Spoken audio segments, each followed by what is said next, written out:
Hi అండి, అందరికీ నమస్కారం. లాంగ్ వీడియో పెట్టి చాలా రోజులు అయిపోయింది. చాలా రోజులు కాదు, నెలలు అయ్యింది. దానికి రీజన్ ఏంటి అంటే పిల్లలకి హెల్త్ బాగాలేకపోవడం. నేను డెలివరీ అయ్యాక ఒక 2 వీక్స్ బేబీని తీసుకొని పూణే నుంచి కడపకి వెళ్ళాను. ఆ వీడియో పెట్టిన తర్వాత నేను అస్సలు వీడియో చేయలేదు. దానికి రీజన్ వచ్చేసి మా పాపకు వచ్చిన హెల్త్ ఇష్యూస్. దాని గురించి నేను నెక్స్ట్ వీడియోస్లో క్లియర్గా చెప్తాను. అండ్ అయితే ప్రజెంట్ పిల్లలు ముగ్గురిని నేను కడపలో వదిలిపెట్టి పూణే రావాల్సి వచ్చింది.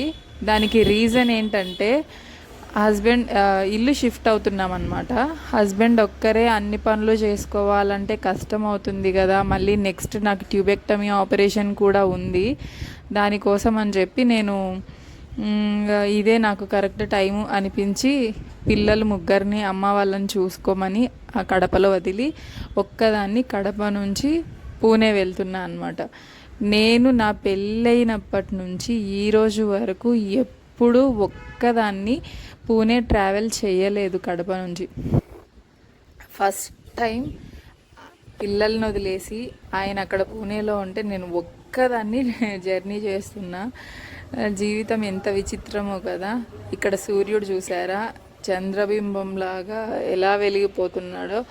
చందమామ పౌర్ణమి తర్వాత 3వ రోజు ఇలా పెద్దగా అయ్యి బంగారు రంగులో వెలుగుతూ ఉంటారు. అలాగే ఈయన కూడా అస్తమించే సూర్యుడు ఆ రంగులో కనబడుతున్నాడు మనకి. ఉదయం పూట లేత గులాబీ రంగులో కనబడతారు. ఎక్కువ ఎండాకాలం మనం బాగా చూడొచ్చు మిద్దెక్కినప్పుడు. ఎవరైనా ఒకసారి ట్రై చేయండి. ట్రైన్ ఎక్కేసాము. ఇవి ఏసీ బోగీలు ప్లస్ లైటింగ్ లేదండి. నాకు ఏసీ సరిగా పడదు. భయంకరమైన తలనొప్పి అయితే వచ్చింది నాకు. ఏం చేయలేను. ఇంక సరే అలాగోలా దాటుకొని వచ్చాను. ఇంకా సరే ఇంకా సామాన్ అంతా షిఫ్ట్ చేసేద్దాము అనుకోవాలంటే ఫస్ట్ మనం చేయాల్సింది ఏంటంటే ఇంట్లోకి పాలు పొంగించుకోవాలి. అది రెంటెడ్ హౌస్ అయినా సరే ఓన్ హౌస్ అయినా సరే పాలు పొంగించడం అనేది ఒక కార్యక్రమం మన హిందూ ధర్మంలో. సో ఆ పని చేయాలి కదా అని చెప్పి ఇంట్లో ఉన్న సామాన్లు మొత్తం ప్యాక్ చేసాము. దాని తర్వాత ఉన్న ఇంటిని క్లీన్ చేసుకొని దాన్ని పూజగా దేవుడి పటాలు పెట్టుకొని పూజ చేసుకుందాము అని అయితే మేము వచ్చాము. ఎప్పుడైతే మేము హౌస్ కొత్త ఇంట్లోకి అడుగు పెట్టే ఇంటి దగ్గరికి, బట్ ఆ ఇంటి కీస్ లేవన్నమాట. ఒక 1 అవర్ ఆగండి తెచ్చిస్తాము అని చెప్పారు. ఆ 1 అవర్ ఏం చేయాలి అని చెప్పి నేను మా ఆయన రోడ్డు మీద ఇలా తిరుగుతూ చెరుకు రసం తాగుతూ ఉంటే నాకు పూణేలో తాటి ముంజలు కనిపించాయి. పూణేలో తాటి ముంజలు కనిపించడం చాలా రేర్ అండి. ఇక్కడ డజన్ 200 రూపాయలకి ఇచ్చాడు ఆయన.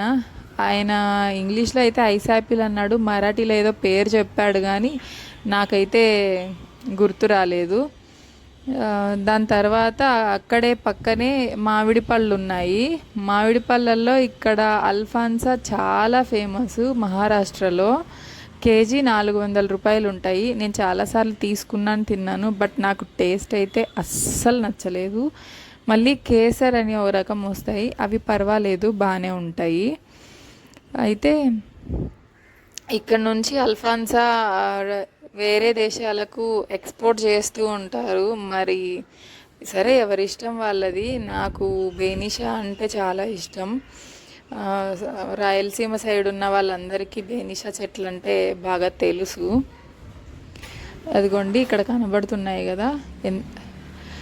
సరే, ఇంకా అవన్నీ చూసుకున్న తర్వాత మళ్ళీ మేము దారిలో ఇంటికి పక్కనే పార్క్ ఒకటి ఉంది. దాని తర్వాత షాప్స్ ఉన్నాయి. అవన్నీ ఒక చుట్టూ రౌండ్లు వేస్తూ ఉన్నామన్నమాట. ఏంటో జీవితం విచిత్రంగా ఉంది. నేను యూట్యూబ్ ఛానల్ పెట్టుకోవడానికి వీడియోస్ అన్నీ తీస్తున్నాను అంటే మా ఆయన నీకు వీడియో తీయడము చేత కాదు, క్లారిటీగా ఎడిట్ చేయడము చేత కాదు, మధ్యలలో ఫన్నీ థింగ్స్ యాడ్ చేయడము అర్థం కాదు, నీకెందుకు వీడియోస్ అని అన్నారు. అలా కాదు, నేను చేస్తాను అంటే నువ్వు చేస్తానంటే మంచిది. ఏదైనా ఒక పని నువ్వు చేసుకుంటాను అంటే నేను నీకు సపోర్ట్ చేస్తాను, కానీ చేసే పని అనేది పర్ఫెక్ట్గా ఉండాలి అంటారు. ఏదైనా స్టార్టింగ్లో ఎవరికి పర్ఫెక్ట్ అవ్వదండి, మనకు మనమే పర్ఫెక్ట్ చేసుకోవాలి. ప్రయత్నిస్తూ ఉంటే పోయేదేముంది, చేస్తాను.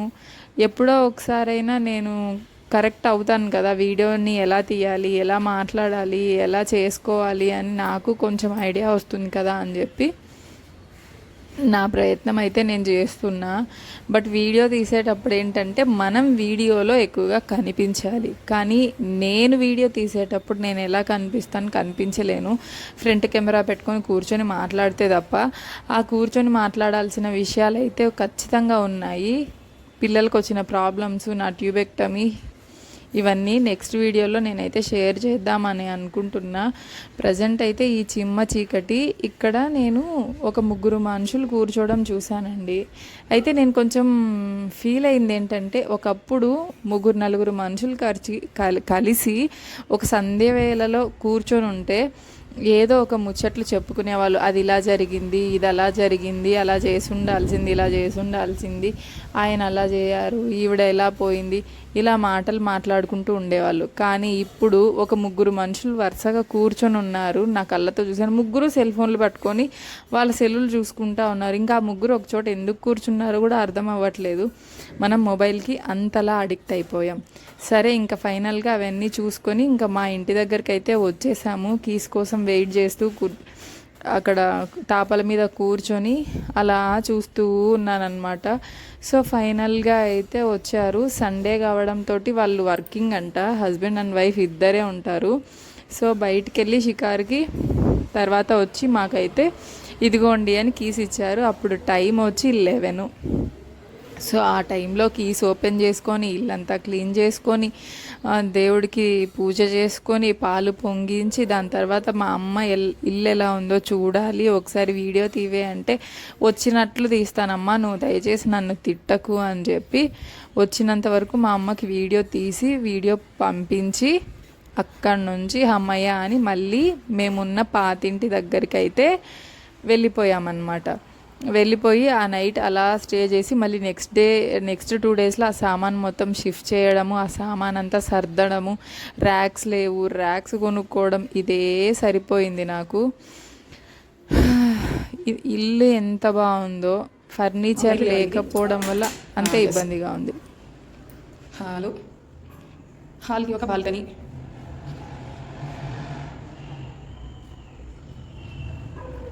మళ్ళీ స్ట్రైట్ వెళ్తే లెఫ్ట్ సైడ్ ఒక బెడ్రూమ్,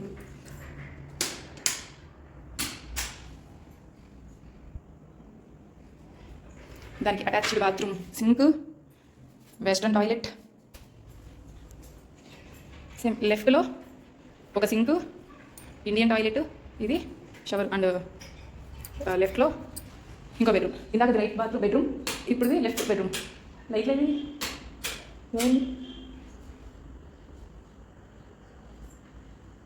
దానికి ఒక బాల్కనీ, హాల్కి ఒక బాల్కనీ వచ్చింది, ఈ బెడ్రూమ్కి ఒక బాల్కనీ వచ్చింది. అండ్ ఇక్కడ నుంచి కిచెన్లోకి వెళ్తే ఇది సింక్, కిచెను, ఇక్కడ పూజ చేసినాం. కిచెన్లోకి ఒక బాల్కనీ వచ్చింది. మొత్తం 3 బాల్కనీలు, 2 బెడ్రూమ్లు, 2 బాత్రూమ్లు, ఒక హాలు, ఒక కిచెన్.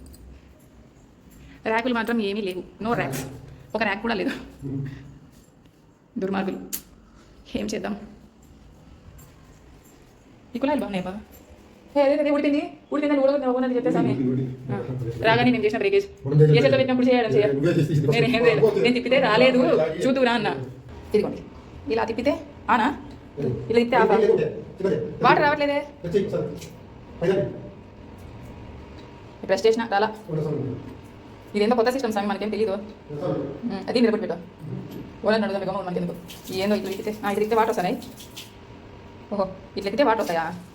ఇట్లా మూసేస్తే వాటర్ రావు, అంతేలే. ఇట్లా ఎత్తితే వాటర్ వస్తాయి, అదో ఇట్లా మూసేస్తే వాటర్ రావు. బాగుంది. నేను కష్టపడి పెట్టినా ఉండు, ఇట్లే కదా కింది కదా. అమ్మ తిరగట్లేదే, ఏది వాటర్ రావట్లేదు. చూపిస్తారు.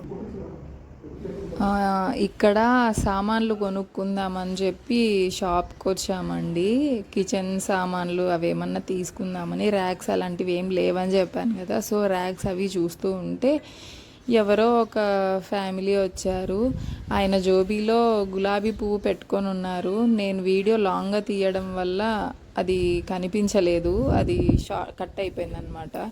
తర్వాత నెక్స్ట్ మాకున్నది గ్యాస్ కనెక్షన్ అనమాట. మనం హౌస్ మారినప్పుడు వాళ్ళకి అడ్రస్ అనేది కంపల్సరీ చేంజ్ చేయాలి, ఎందుకంటే వాళ్ళు మనకి డోర్ డెలివరీ ఇవ్వాలి కాబట్టి. ఆ డీటెయిల్స్ అన్నీ ఇవ్వడానికి తిరుగుతున్న, పిల్లలు వస్తే కష్టం కాబట్టి. సో ఇదండి